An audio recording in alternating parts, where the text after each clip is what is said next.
नमस्कार विद्यार्थी मित्रों, ऑनलाइन एज्युकेशन में जीबी पटेल सर द्वारा आप सर्व विद्यार्थीओं हार्दिक स्वागत है। आज आपणे 12th commerce Gujarati medium subject एकाउंटनी अंदर पार्ट 1 चैप्टर नंबर 4 एमां जे अगाउना लेक्चर में आपणे दाखला नंबर 10 नी चर्चा करी थी। एमां आपणे पुनः मूल्यांकन अंगे आम नोंध कई रीते लखाय અને એના પરથી પુનઃ મૂલ્યાંકન ખાતું કઈ રીતે તૈયાર કરાય એને લગતી માહિતીની ચર્ચા કરી હતી। આજે આપણે દાખલા નંબર 11 જોવાનો છે। તો દાખલા નંબર 11માં તમને જે માહિતી આપેલી છે એમાં તમને કીધું છે મંજુ, પ્રભા અને મીના એક ભાગીદારી પેઢીના ભાગીદારો છે। તેમનું નફા નુકસાન ફાળવણીનું પ્રમાણ 5:3:2 છે। તેઓ તેમની વચ્ચે નફા નુકસાન ફાળવણીનું પ્રમાણ બદલીને 3:2:1 કરવા માગે છે। તેથી તેઓએ તેમની પેઢીની મિલકતો અને દેવાનું પુનઃ મૂલ્યાંકન કરવાનું નક્કી કર્યું છે। નીચે આપેલ માહિતી પરથી પેઢીના ચોપડે પુનઃ મૂલ્યાંકન ખાતું તૈયાર કરો અને પુનઃ મૂલ્યાંકન બાદનું પાકું સરવૈયું તૈયાર કરો। तो पुनः मूल्यांकन खातुं जो बनाववुं होय तो एना माटे पहला तमारे आम नोंध लखवी पड़े अने ए आम नोंध लखवा माटे तमने जे आ पाका सरवैयानी माहिती आपेली छे बराबर। हवे तमने नीचे वधारानी माहिती आपेली हशे एना आधारे मिलकत देवामां केवी रीते वधघट थाय छे ए आपणे जोवुं पड़े तो तमे आम नोंध लखी शको। तो अहींया तमने कहेवामां आव्युं पहेलुं कि जमीन मकान की किंमत में 25% वधारो करवानो छे। तो अहींया तमने जमीन मकान आपेलू है बराबर, ए 1 लाख रुपया है भेगू आपेलू है। तो एमां 25% एटले 25,000 रुपया थशे ए वधारवा पड़शे। पछी बीजामां तमने एवुं कीधुं छे हवाला नंबर 2 फर्निचरनी किंमत 10% थी घटाडवानी छे। तो तमने फर्निचर नामनी मिलकत ચોપડે પાકા સરવૈયામાં જે આપેલી છે એ મિલકત ફર્નિચર તમને ત્રીજા નંબરની મિલકત છે તો એ 30,000 છે। એના અંદર 10% ઘટાડો કરશું એટલે 3,000 રૂપિયા કિંમત એની ઘટી જશે।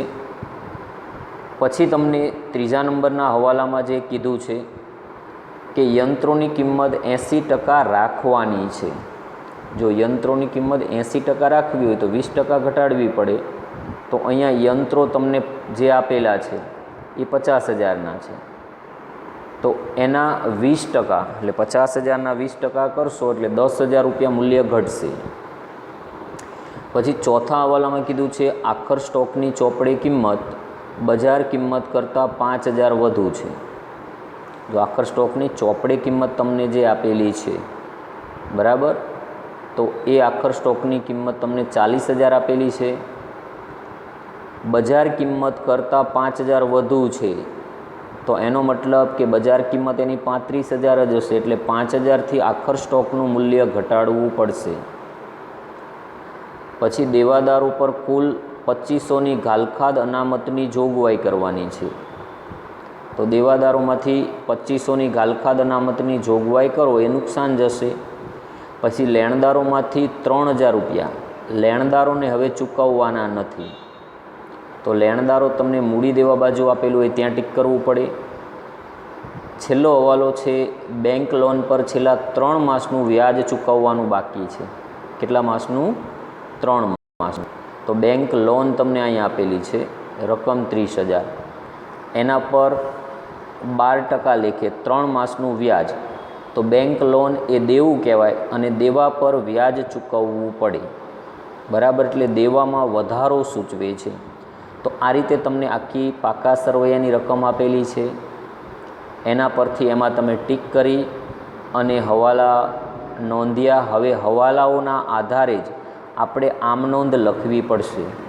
तो पहेलो हवालो तमने जे आपेलो छे कि मकाननी किंमतमां 25% वधारो करवो तो आ 1 लाखना तमे 25% करशो एटले 25,000 रुपया है ये जमीन मकानना मूल्यमां वधारो थशे।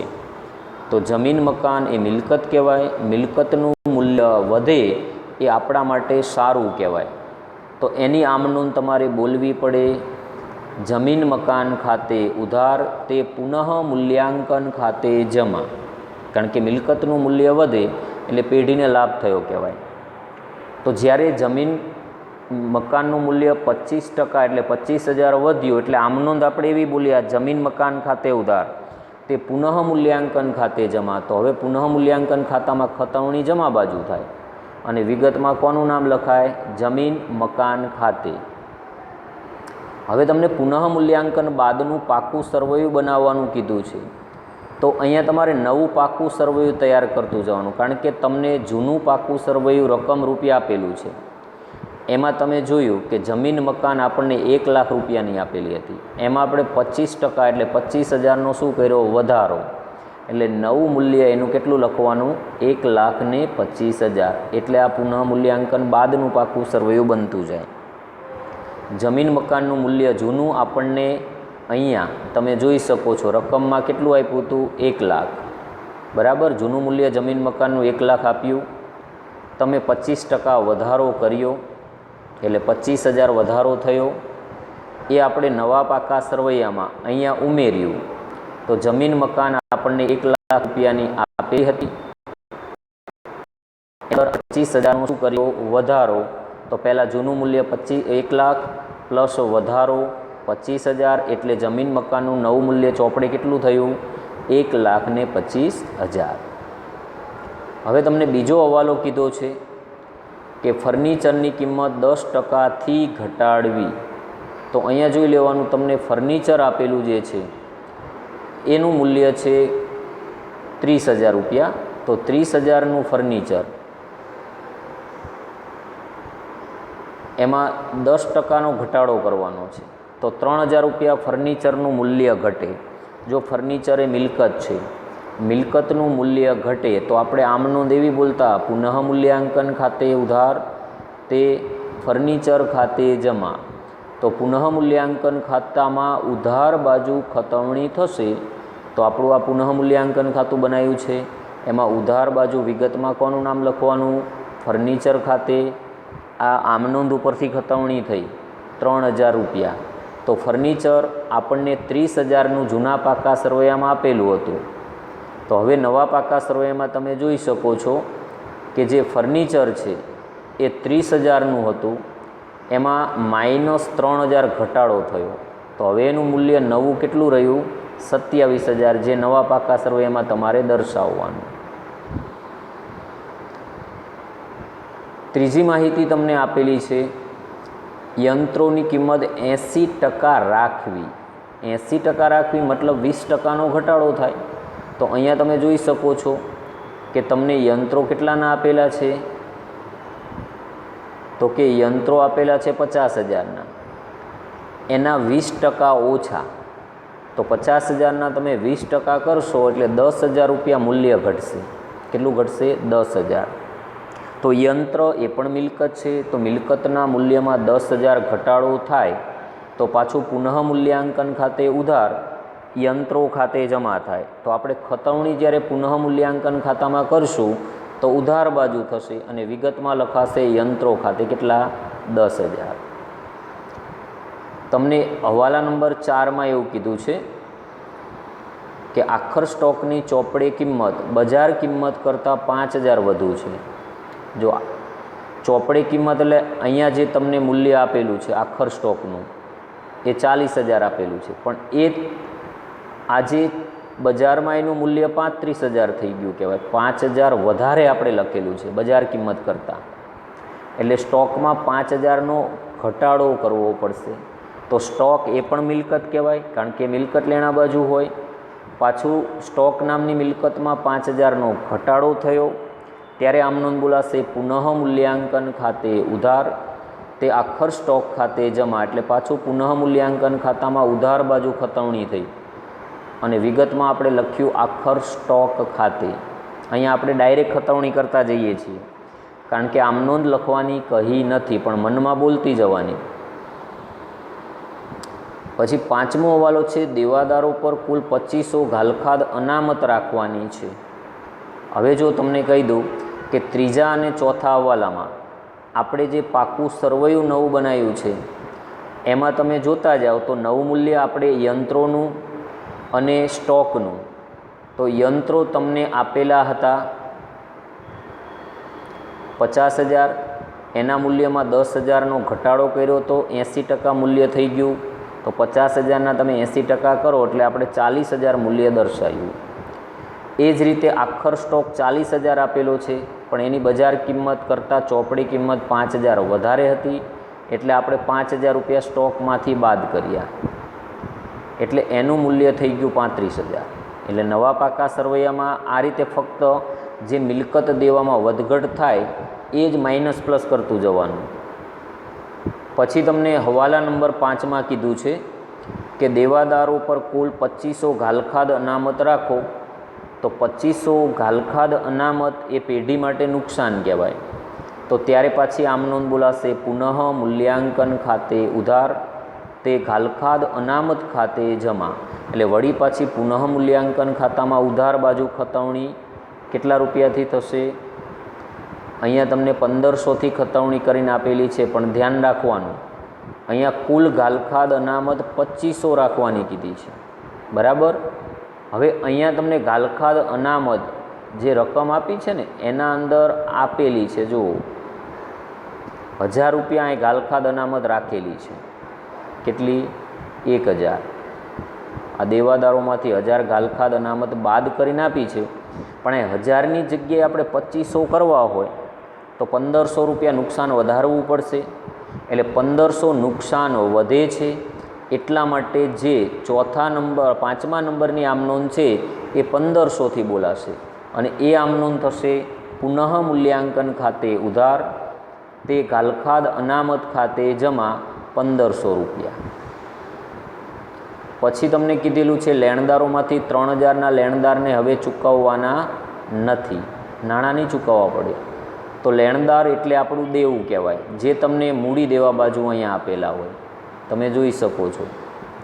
તો આપણા લેણદાર 40,000ના છે, એટલે કે આપણે જે વેપારીઓ પાસેથી ઉધાર માલ ખરીદીને લાવ્યા છીએ એને આપણે 40,000 ચૂકવવાના છે, પણ એમાંથી હવે આપણે 3,000 ચૂકવવા પડશે નહીં.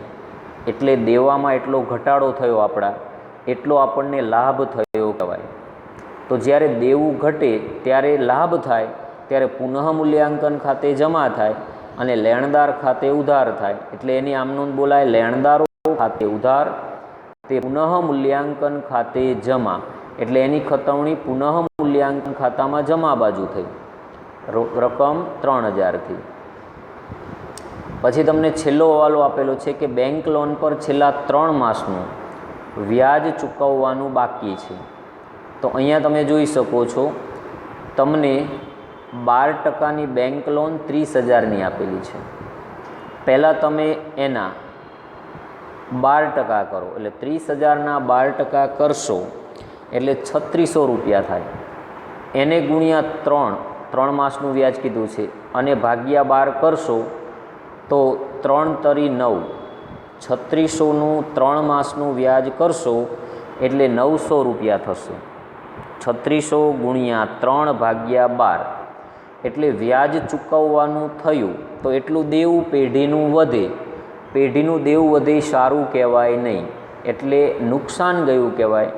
તો ત્યારે 900થી આમનોંધ બોલાશે પુનઃ મૂલ્યાંકન ખાતે ઉધાર, તે બેંક લોન વ્યાજ ખાતે જમા. તો બેંક લોનના વ્યાજની પુનઃ મૂલ્યાંકન ખાતામાં ઉધાર બાજુ ખતવણી થશે. તો અહીંયા 900 રૂપિયાથી લોનનું વ્યાજ એની ખતવણી કરી છે. તો આ રીતે હવે જે તમે હવાલા જોયા કે હવાલા નંબર 6 લેણદારમાંથી 3000ના લેણદારને ચૂકવવાના નથી, તો આપણું લેણદારો પ્રત્યેનું દેવું અહીંયા રકમમાં આપણને 40,000 આપ્યું હતું, એમાંથી 3000 ઘટી જશે. એટલે આ નવું પાકું સરવૈયું જે બનાવ્યું એમાં મૂડી દેવા બાજુ તમે જોઈ શકો છો કે લેણદારમાંથી 3000 રૂપિયા બાદ કરીને આપેલા છે. એટલે 40,000 લેણદાર માઇનસ નથી ચૂકવવાના 3000, તો હવે આપણું દેવું ઘટીને કેટલું થઈ ગયું? 37,000. અને બેંક લોન પર વ્યાજ ચૂકવવાનું થયું એટલે દેવામાં વધારો થયો, એ મૂડી દેવા બાજુ કેટલાથી લખાશે? 900થી. તો આ રીતે તમે તમામે તમામ હવાલાઓ ઉપરથી મિલકતો અને દેવામાં જે વધઘટ થઈ એ તમે એમનામ વધઘટ કરીને લખી શકો.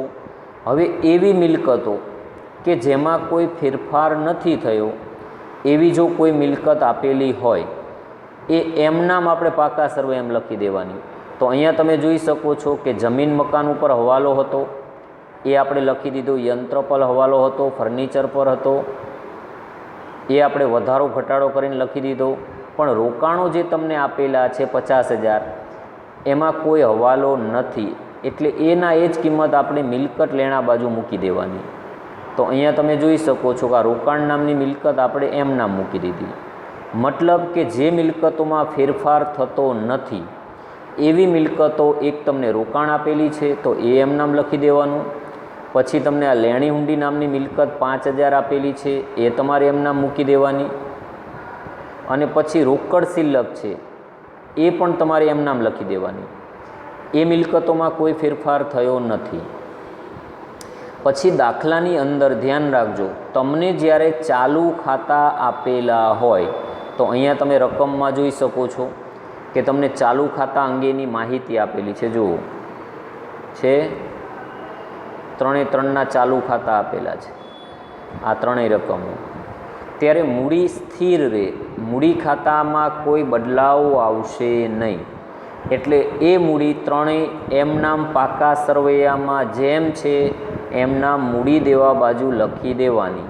એટલે ત્રણેયની મૂડી અહીંયા એમ નામ લખી દીધી, જે હતી એના એ જ. પછી પાકા સરવૈયામાં જે તમને અહીંયા દેવા આપેલા છે એ દેવામાં ફેરફાર ન થયો હોય એ એમ નામ લખી દેવાનું. તો બેંક લોન 30,000 એ એમ નામ મૂડી દેવા બાજુ લખી દેવાની. પછી દેવી હુંડી 10,000 એ એમ નામ લખી દેવાની. તો અહીંયા તમે પાકા સરવૈયામાં જોઈ શકો છો તો મૂડી દેવા બાજુ 12% બેંક લોન એનું વ્યાજ આપણે અલગ લખ્યું છે, એમાં ઉમેરીને લખી શકો. દેવી હુંડી 10,000 આપણે એમ નામ લખી દીધી. બાકી દેવામાં ફેરફાર થયો હતો એ આપણે હવાલા ઉપરથી ફેરફાર કરીને લખ્યા લેણદારો. હવે આટલી માહિતી લખાઈ ગયા પછી તમારે પુનઃ મૂલ્યાંકન ખાતું કરવું પડે બંધ. હવે આ પુનઃ મૂલ્યાંકન ખાતું જે છે એનો સરવાળો તમે જોશો તો આ બાજુનો વધી જાય છે. એટલે જમા બાજુ 28,000 થાય છે એટલો જ તમે આ બાજુ મૂકી દો. એમાંથી તમે અહીં સુધીની જે રકમો લખેલી છે આ 900 સુધી એ બધી રકમો 28,000માંથી બાદ કરશો તો અહીંયા તમને તફાવત 7,600 રૂપિયા મળશે. કેટલો મળશે? 7,600, જે આપણને જૂનું પ્રમાણ દાખલામાં 5/3/2 એટલે 5 ને 3 8 ને 2 10 એટલે 7600 ને દર વખતે 10 વડે ભાગવાના, 5 વડે ગુણો એટલે પહેલા ભાગીદારનો ભાગ મળે. પાછા 7600 ને 10 વડે ભાગો, 3 વડે ગુણો એટલે બીજા ભાગીદારનો ભાગ મળે.